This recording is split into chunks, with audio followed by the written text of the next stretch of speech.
Hai teman-teman, selamat datang di channel Kisah Nyata IDN. Channel yang selalu menghadirkan kisah kehidupan nyata, cerita tentang cinta, pengorbanan, dan luka yang meninggalkan pelajaran berharga. Jangan lupa untuk dukung terus channel ini dengan klik subscribe, nyalakan loncengnya, dan bagikan kisah ini agar semakin banyak orang yang bisa belajar dari kehidupan nyata. Cinta bisa memudar, uang bisa dicari, tapi harga diri seorang ibu tak pernah bisa dibayar dengan apapun. Inilah kisah Amar, seorang pria yang membatalkan pernikahannya hanya 1 hari sebelum akad karena satu hal. Ibunya dibentak oleh calon istrinya sendiri. Di salah satu kabupaten di Indonesia, kisah ini sempat jadi perbincangan hangat.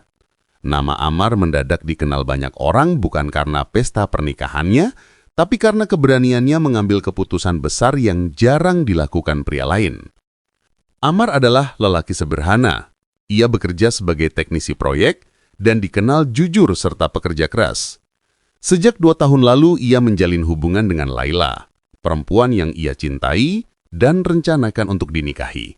Selama itu pula, Amar berjuang menabung, sedikit demi sedikit, demi hari yang ia anggap sebagai awal kehidupan barunya. Segala persiapan pernikahan sudah hampir selesai. Mahar 50 juta sudah disiapkan, semua perlengkapan hantaran sudah terpenuhi. Tapi masih ada satu kekurangan kecil, yaitu uang Rp700.000 untuk melengkapi sisa biaya hantaran. Jumlah yang sepele, tapi ternyata menjadi awal dari peristiwa yang tak pernah Amar duga. Sore itu Amar datang ke rumah Laila bersama ibunya. Niatnya hanya ingin menyerahkan sebagian hantaran dan menjelaskan dengan sopan bahwa sisanya akan ia lunasi keesokan harinya. Namun begitu sampai suasana rumah itu terasa dingin. Laila tampak kesal dan ibunya menatap Amar tanpa senyum. "Kamu bilang semuanya sudah siap, Mar, tapi kok masih kurang juga," ucap Laila dengan nada tinggi. Amar menunduk, berusaha menahan perasaan malu di depan ibunya.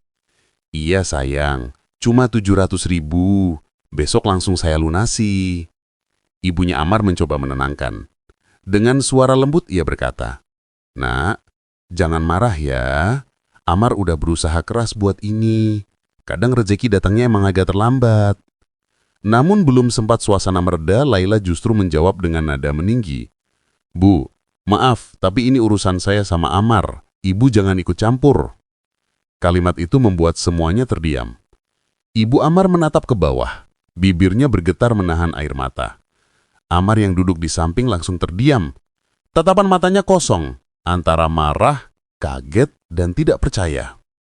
Perempuan yang selama ini ia perjuangkan, yang ia cintai, baru saja membentak ibunya di depan mata. "Ibu saya cuma ngomong baik-baik, Laila," ucap Amar dengan suara bergetar. Tapi Laila malah menatapnya tajam. "Aku cuma jujur, Mar. Aku capek terus disalahin. Kalau kamu nggak sanggup, bilang dari awal." Ibu Amar perlahan berdiri, menatap anaknya. "Sudah nak, ayo pulang. Nggak usah diperpanjang." Amar mengangguk pelan, tanpa kata. Ia tahu ibunya tak mau mempermalukan siapapun, tapi di balik wajah tenangnya, hatinya pasti remuk. Dalam perjalanan pulang, suasana mobil sunyi. Amar memegang tangan ibunya yang gemetar. "Maaf ya Bu," katanya lirih. Ibunya hanya menggeleng, suaranya lemah. "Ibu nggak marah nak, cuman sedih. Ibu nggak nyangka anak perempuan itu bisa bicara begitu." Malamnya Amar duduk sendirian di teras rumah. Angin malam terasa menusuk tulang. Ia memandangi foto pre-wedding yang tergantung di dinding ruang tamu. Segala yang ia perjuangkan 2 tahun terakhir terasa hampa. Ia bergumam lirih. Kalau dia bisa bentak ibu hari ini, apa nanti dia bisa hormati ibu setelah menikah denganku? Telepon dari pihak keluarga Laila masuk malam itu, menanyakan sisa uang 700.000. Amar hanya menjawab singkat, "Besok saya kabari." Setelah itu ponselnya dimatikan. Ia menatap langit gelap, lalu menarik nafas dalam. Keputusan besar mulai tumbuh di hatinya. Ia tahu pernikahan bukan hanya tentang 2 orang yang saling mencintai, tapi juga tentang menghormati orang tua yang membesarkan mereka. Dan malam itu Amar akhirnya sadar, cinta yang tidak disertai hormat hanyalah kebohongan yang manis di awal, tapi pahit di akhir. Tepat pukul 11 malam, Amar menulis pesan singkat untuk Laila. "Maaf, besok aku nggak bisa datang. Aku mencintaimu, tapi aku lebih mencintai ibuku." Pesan ibu dikirim, dan di detik itu juga, Kisah cinta yang dibangun 2 tahun pun berakhir hanya dengan satu kalimat. Keesokan paginya kabar itu menyebar cepat. Warga kaget, undangan sudah tersebar, tenda sudah berdiri, tapi mempelai pria tak datang. Dan ketika orang-orang bertanya kenapa, Amar hanya menjawab pelan, "Karena ibuku telah dibentak." Keesokan harinya, kabar itu menyebar lebih cepat dari angin. Satu kabupaten gempar. Undangan sudah tersebar, gedung sudah disiapkan, tenda sudah berdiri megah di halaman rumah Laila, tapi pengantin pria tidak datang. Semua orang bertanya-tanya, apa yang sebenarnya terjadi? Beberapa kerabat Laila tampak panik. Telepon masuk ke rumah Amar bertubi-tubi, tapi tidak satu pun diangkat. Ibunya Amar hanya duduk di kursi ruang tamu, menatap kosong ke arah jendela. Wajahnya tenang, tapi hatinya berkecamuk. Ia tahu keputusan anaknya bukan keputusan kecil, tapi ia juga tahu alasannya benar.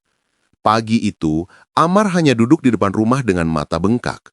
Malam sebelumnya, ia hampir tidak tidur. Ia mendengar suara orang-orang mulai berbisik dari ujung jalan, tapi ia tidak peduli.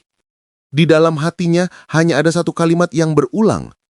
"Aku melindungi ibuku, bukan menghancurkan masa depanku." Sementara di rumah Laila, suasana berubah kacau. Pihak keluarga besar sudah berdatangan, semua mempersiapkan acara tapi mempelai pria tak kunjung muncul. Laila menangis histeris. Ia menelepon Amar berkali-kali, tapi nomor yang dituju sudah tidak aktif lagi.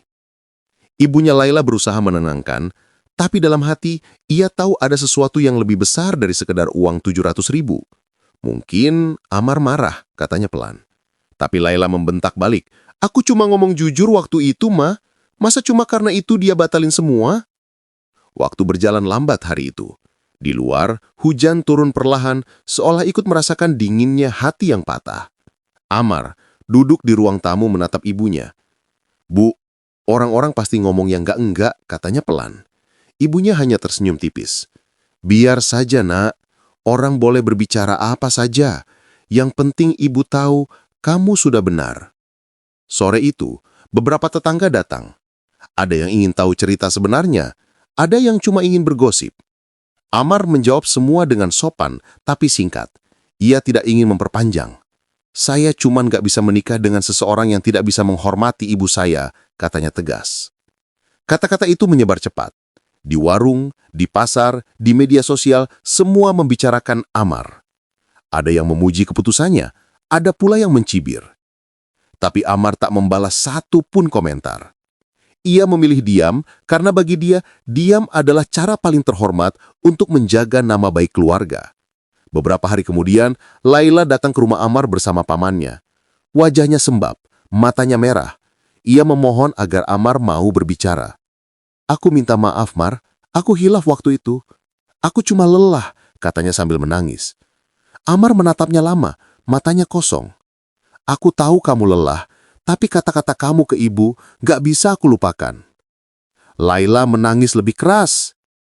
Ibunya Amar yang mendengar percakapan itu hanya berjalan perlahan ke dapur. Ia tidak ingin menambah luka siapapun, tapi dalam hatinya doa tetap mengalir. Semoga anak itu belajar dari kesalahannya.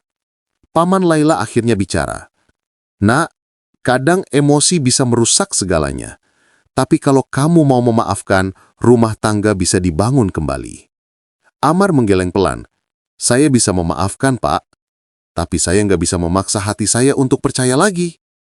Suasana hening. Laila menangis, lalu berdiri pelan. Ia menatap Amar sekali lagi, lalu pergi dengan langkah berat. Setelah pintu tertutup, Amar menghela napas panjang. Ada rasa lega, tapi juga sesak. Cinta yang ia perjuangkan selama 2 tahun kini benar-benar berakhir. Tapi ia tahu, ia telah melakukan hal yang benar. Hari-hari berikutnya tidak mudah. Amar sempat menjadi bahan gosip, bahkan dijauhi beberapa teman. Tapi waktu berjalan dan semua mulai pudar. Ia kembali bekerja, menata hidup pelan-pelan. Yang membuatnya kuat bukan semangat baru, tapi senyum ibunya yang perlahan kembali muncul setiap pagi. Beberapa bulan kemudian, Amar mendapat kabar bahwa Laila pindah ke kota lain. Ia menikah dengan seseorang yang dikenalkan oleh keluarganya. Amar hanya tersenyum kecil saat mendengar berita itu. Tak ada dendam, tak ada marah. Ia hanya berbisik, "Semoga bahagia." Di teras rumah, Amar duduk berdampingan dengan ibunya, menatap matahari sore yang mulai tenggelam. "Bu, saya belum bisa bahagiain ibu sekarang," katanya pelan. Ibunya menyenyum, menatap anaknya dengan bangga. "Nak, kamu sudah bahagiakan ibu sejak malam kamu berani membela ibu." Air mata Amar menetes tanpa ia sadari. Ia menunduk, menggenggam tangan ibunya erat-erat. Di dalam hatinya, ada kelegaan yang tidak bisa diungkapkan dengan kata. Karena pada akhirnya, cinta yang sejati bukan tentang siapa yang mau tinggal, tapi tentang siapa yang berani melindungi. Dan Amar sudah membuktikan bahwa kasih ibu jauh lebih berharga dari apapun yang ada di dunia ini.